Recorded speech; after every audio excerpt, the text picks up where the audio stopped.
Before we step into the darkness, do one thing. Like this video. It may seem small, but it helps keep these stories alive. Subscribe, turn on the bell, and stay close, because you don't want to face what lurks in the unknown alone. And if you've lived through a real horror, tell your story in the comments. Who knows? It might just resurface here and haunt us all.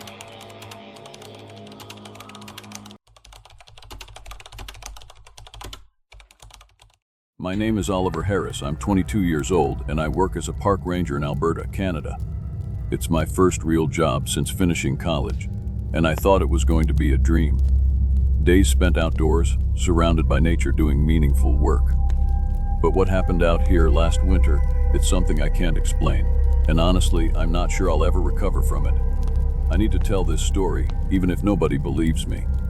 Maybe it'll help someone. Or maybe it's just a way for me to try and make sense of what happened. Either way, this is what I remember.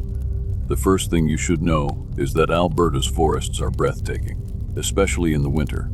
The way the snow drapes over the pines, the quiet that comes with it, it feels untouched, almost sacred. But that silence is sometimes it's too much. Sometimes it feels like the forest is holding its breath, waiting for something. It was late January, and a storm was rolling in. The kind that shuts down roads and keeps people locked indoors. Most of the other rangers had cleared out, either taking time off or stationed closer to town.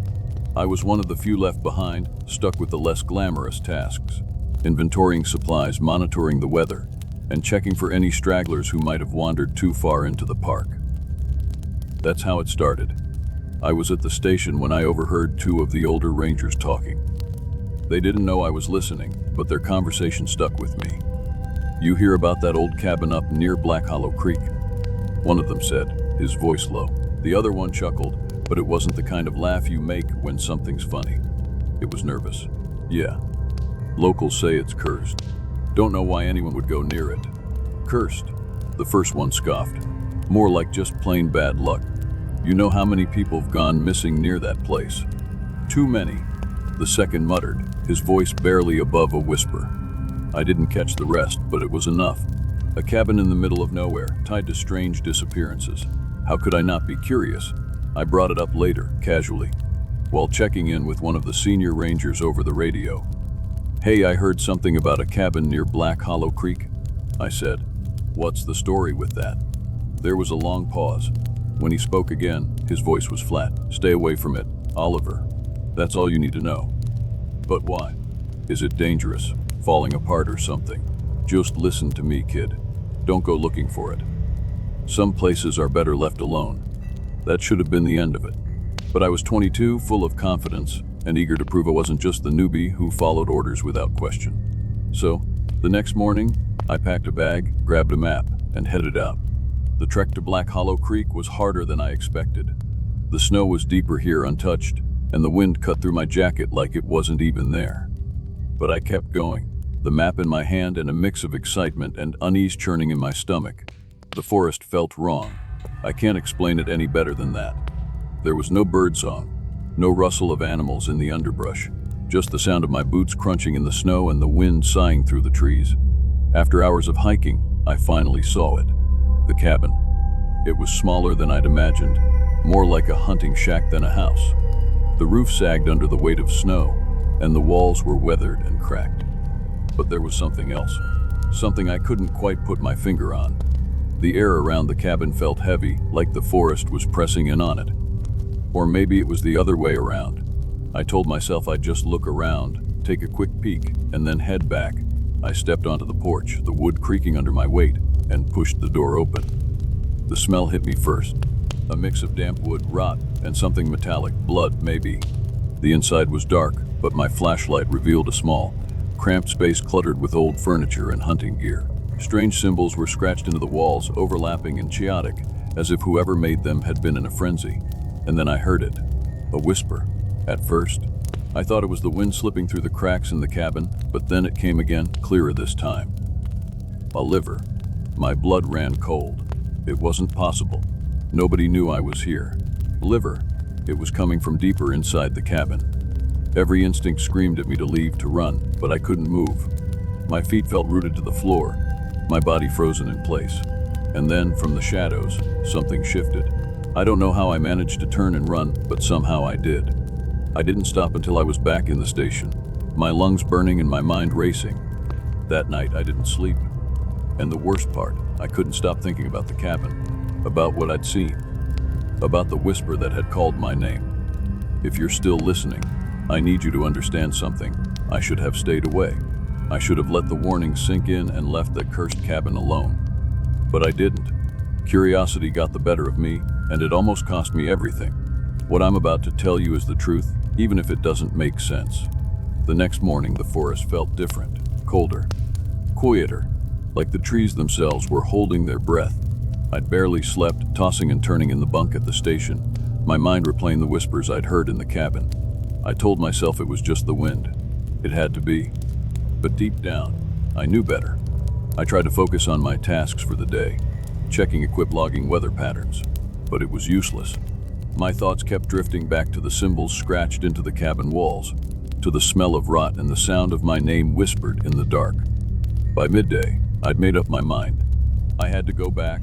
The trek felt shorter this time, though I couldn't tell if it was because I was more familiar with the path, or because the cabin itself was drawing me in. The wind had picked up, biting at my face, and the snow seemed deeper, as if the forest were trying to trap me. When I reached the clearing, I stopped dead in my tracks. The cabin looked different. The sagging roof and weathered walls were the same, but now there was something off. The windows, which had been cracked and empty the day before, seemed darker, as if something were watching from within. I hesitated, my breath fogging in the frigid air. Every instinct screamed at me to turn around and leave, but I couldn't. Something compelled me to step forward, to cross the threshold once again. The door creaked open on its own, and the smell hit me even stronger this time. Decay iron, and something faintly sweet that made my stomach turn. Inside, the symbols on the walls seemed to shift in the flickering beam of my flashlight. They twisted and writhed, like they were alive. The furniture, once covered in dust, now looked as if it had been disturbed. Someone, or something, had been here. I moved cautiously, my boots crunching on the wooden floor. The whispers began again, faint at first, like they were coming from far away. Oliver. My heart raced, the sound of my name sending a chill down my spine. What did you come back? This time, the voice wasn't just in my head. It was real, echoing from deeper within the cabin. I froze, my flashlight trembling in my hand. Who's there? I called out, my voice cracking. No answer. Just the sound of the wind howling outside, and the whispers growing louder. I don't know why, but I kept moving. Deeper into the cabin, down a narrow hallway I hadn't noticed before. The walls seemed to close in around me, the darkness swallowing the beam of my flashlight. At the end of the hallway was a door. It was different from the rest of the cabin. Newer, almost untouched by time. My hand shook as I reached for the doorknob, the cold metal biting into my skin. When I opened it, I found myself in a small room lit by a faint, unnatural glow. The walls were covered in more symbols, but these were different, more intricate, more deliberate. In the center of the room was a mirror. It was tall and ornate, its frame made of black wood carved with the same symbols that adorned the walls. But the reflection wasn't mine. In the glass, I saw something tall and formless, its edges shifting like smoke. Its eyes glowed faintly, two pinpricks of light that seemed to peer straight through me. I stumbled back, nearly dropping the flashlight. The thing in the mirror tilted its head, mimicking my movements, but it wasn't me, it wasn't human. The whispers became deafening, a cacophony of voices speaking in a language I couldn't understand. My head throbbed, and my vision blurred as the thing in the mirror stepped forward, closer to the glass. And then, it smiled. I don't remember running. I don't remember leaving the cabin or the hike back to the station. All I know is that when I came to, I was sitting on the floor of the ranger station, covered in snow and shaking uncontrollably. The whispers were gone, but the feeling of being watched remained. That night, I locked every door and window, but it didn't help. Every time I closed my eyes, I saw the mirror. I saw the thing that had smiled at me, and I knew deep down that it wasn't over. This is the last part of my story.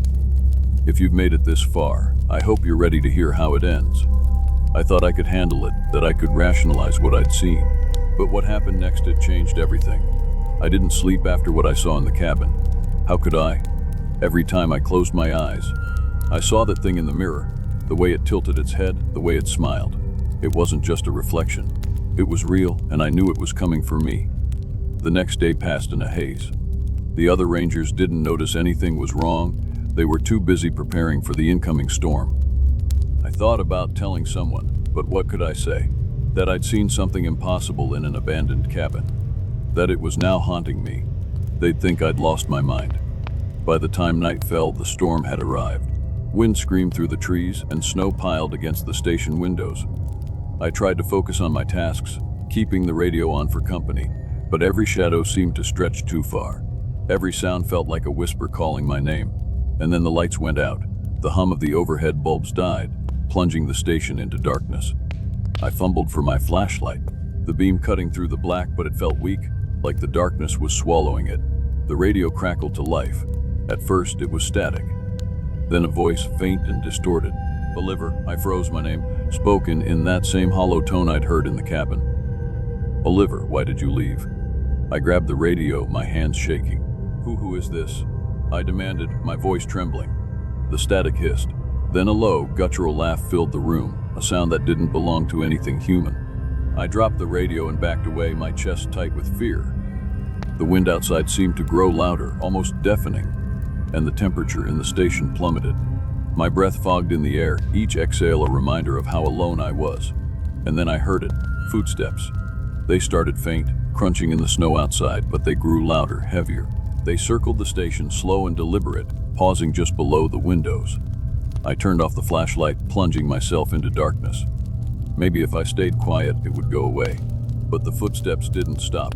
Instead, they moved to the front door. The doorknob rattled, and my stomach dropped. It wasn't locked.